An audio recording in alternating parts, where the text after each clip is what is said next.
What's up, guys? Randy, the REI Rockstar here. Today I'm going to show you a case study where my team and I made $5,000 on a property out here in Phoenix.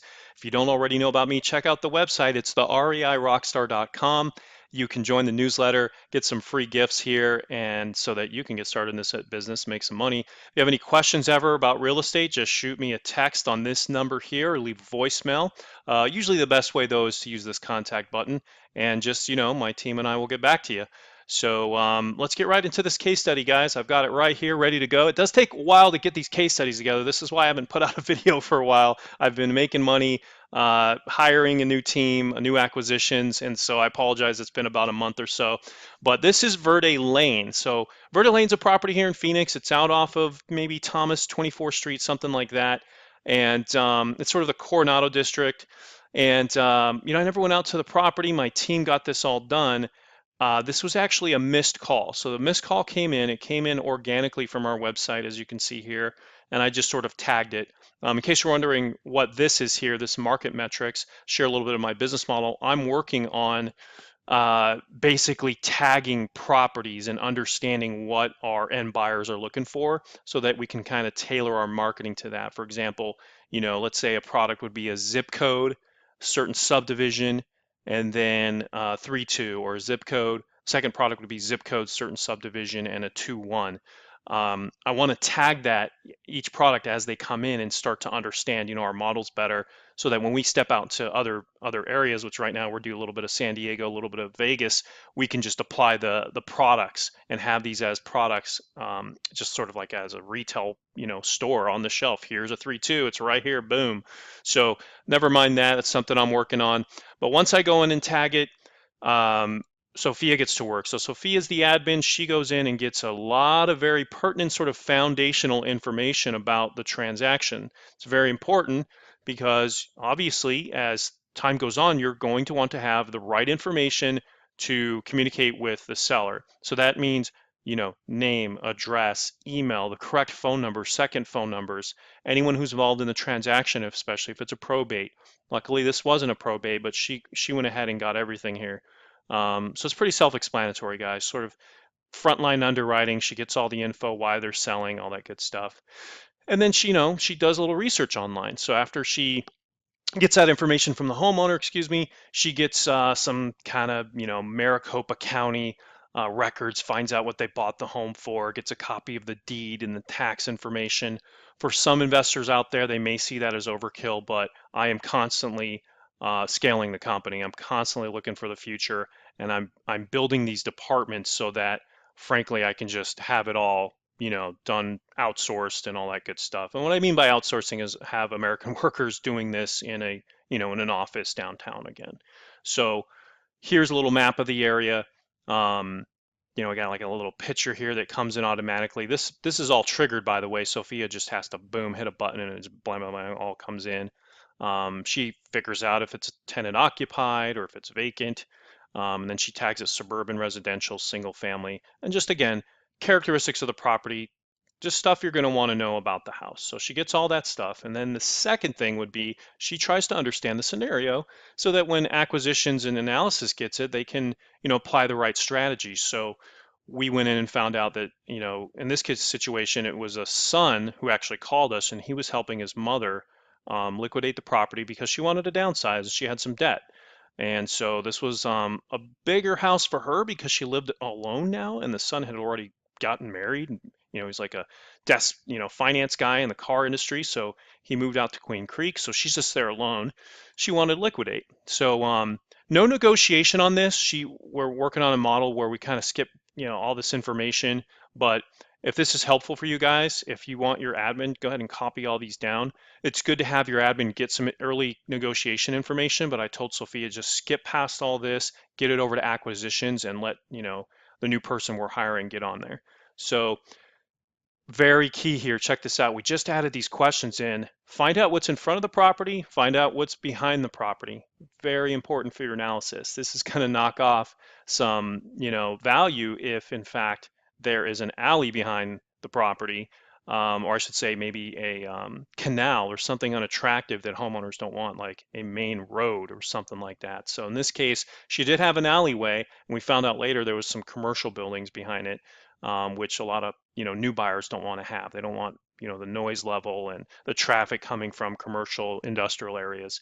So very important questions. Write those down. You can stick them in your Podio system. Let's see here. So loan info, we get that for subject to contract for deed, agreement for sale. And we knew right away that the balance on this deal was low enough to where we can just, rehab it ourselves, wholesale it, or have some other transaction. So Dustin's repair estimate then comes into play. So my analysis guy uses my software and he starts putting in all the analysis information. We find out and get an idea of what the repairs might be. We use a factor system, which is based off price per square foot. And we calculated early on, right, that without looking at the property, it's probably going to need about 59 grand in repairs. That's based off the year that it was built and then some factors that we run in the background. Um, so we went ahead and had our acquisitions go out, take some pictures of the property, and basically it was in okay condition, but as you can see here, there was some settling. Let's go in the house. This is the living room, obviously. Sort of a dining area. That's the wife of the son. Kitchen, backyard. Roof needed some new shingles, but otherwise in great condition. In fact, that was probably the best part about the house. AC was fine. Water heater worked fine. All that stuff checked out. That looks like the master there, I believe. Side of the house. There's like a shed in the backyard. Another bedroom. That would be, I think, the master bath. And then finally the third bedroom. Now, originally this was a 2-2, I believe, but they turned it into a 3-2.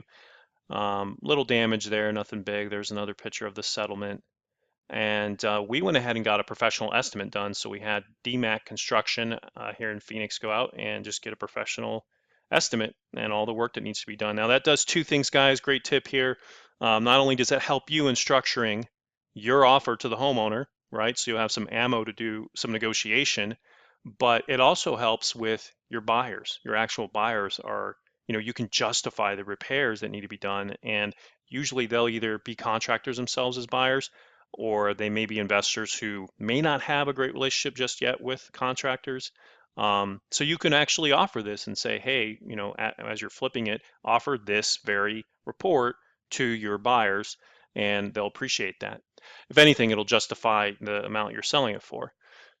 Here is my signature software. It's REI AutoComp. It's off the shelves right now, guys, so you can't get it.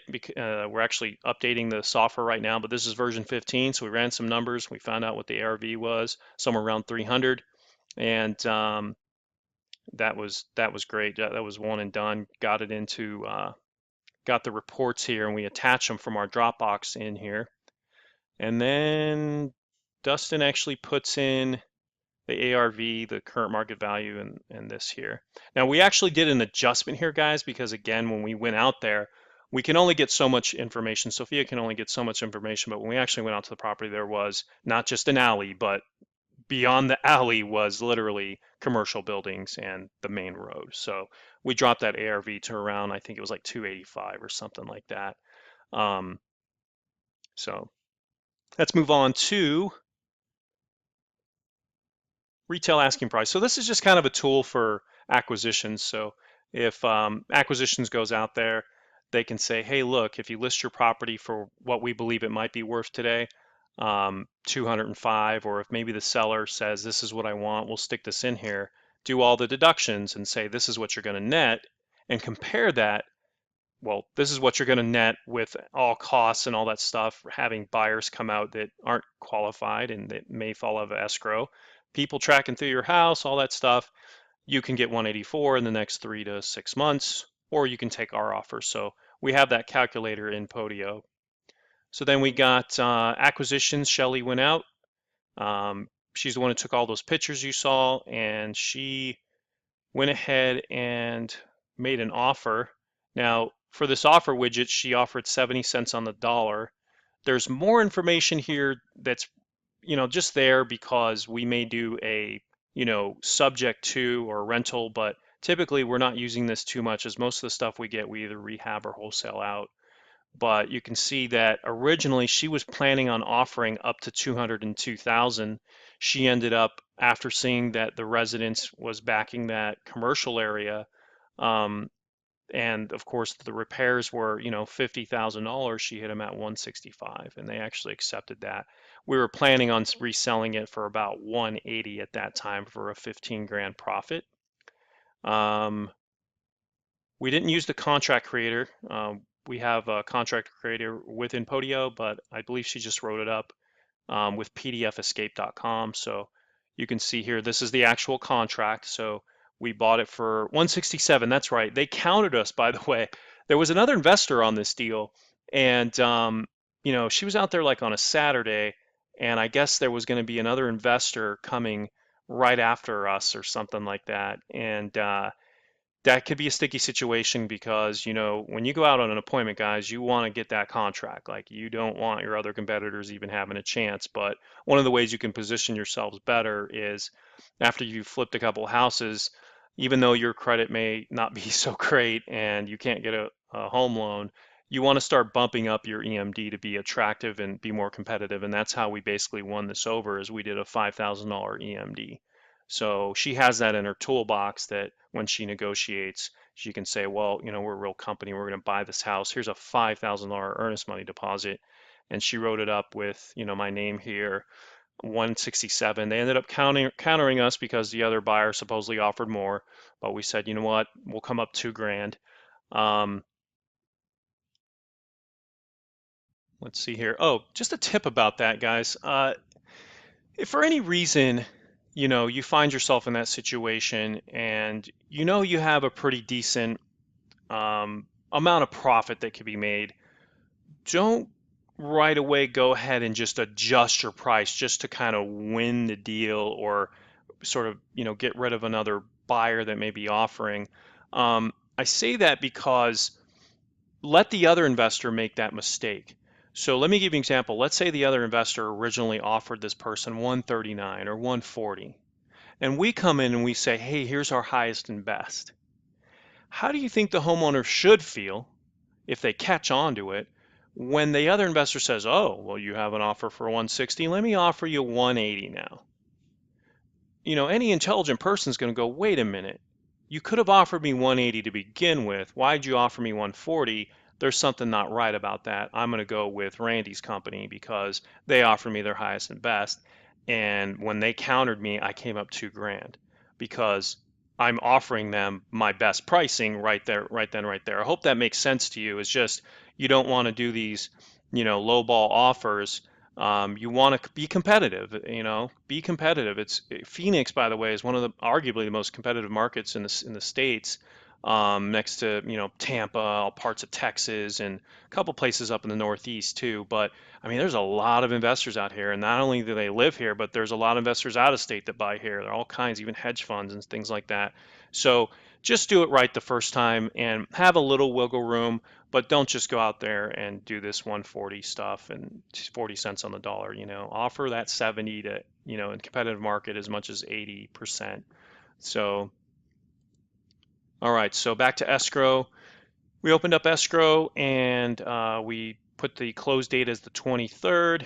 Oh, actually, let me kind of point that out here. Here's the close date here. There's our title company, and here's the contract date. And yeah, so they signed, I signed, and we're good to go. So we opened up escrow and immediately started marketing the property. I found a buyer in like 20 minutes, and I'm still doing this in the company. I'm getting ready to hire out this side of things, but I email blasted it out, company website, Facebook, and Twitter. Tip here, just a great tip, guys. I don't put the address of the property. I don't. It's a disservice to the homeowner. I'm not going to say it's illegal because I don't know all your state's laws, but I just don't do it because, for a number of reasons, you don't want the homeowner then finding out that you have a contract for sale online, and then they're just like, what's going on? That's a huge disservice to your customer, client, homeowner. But secondly, for other wholesalers and investors, you don't want to have the price of your, again, product out there just differentiate, you know, it's just not good. So what I do is I just put a zip code because I know investors want to know the general area of the property, if they buy there or not. Um, and then some of the characteristics, some like a condo, some don't. Some like a 3-2, some don't. Some like certain square footage that are at 1,000 to 1,500. Some guys and gals like the 2,500 square foot. So I just put those pertinent things and I sell it as a contract position. I don't necessarily sell it as a home for sale and all that sort of stuff. Because again, you want to stay in line with some of your state statutes and operating without a license. So if you don't have a real estate license, again, I'm not giving you legal advice. I'm not an attorney, but this is a more professional way for you to market your product. All right. So with that said, I got a buyer for 172. So negotiation was pretty thick on that. For this buyer, I've done business with him before, so I just knew that he would close it and he would do a great job. So we went ahead and set the close date. And let's see here, he accepted. We did a final walkthrough. We got the EMD, and he was paying cash. And then let's see, here's actually the contract for that. So you can see here's a $5,000 EMD, same thing for them, and our signatures. So this is the sell side contract. We did an addendum. Security title ended up being closer to the homeowner and my buyer, so I just did a quick addendum. And then boom, here's an assignment. So there's a $5,000 amount to us, and we closed it up, and the result was, let's see here, this is the final escrow. Here's all the files that are attached at the bottom, the unsigned contract and executed contracts. The result was we had a courier come out, and there's a $5,000 check for you. How about that? I want you guys to be able to go out and do these things too. So again, sign up for the newsletter, check out the blog, the REIRockstar.com. Now check this out. He actually went and wholesaled the property yet again from my original 167 to 162. This end buyer actually went out, which I don't mind at all, so long as that buyer is qualified, and he flipped it for 183. That's how much profit I have on my deals. We know our numbers, and we put profit out there, guys. We do. So thanks again for joining us on this video. Randy signing out, the REI Rockstar. I'll have a couple more case studies coming up. I think we have like a $12,000 to $15,000 deal closing hopefully this week before the 15th, so I can pay out my team. But I'll see if I can get that one out there again. And thanks for joining us on this training. Have yourself a blessed day. Take care.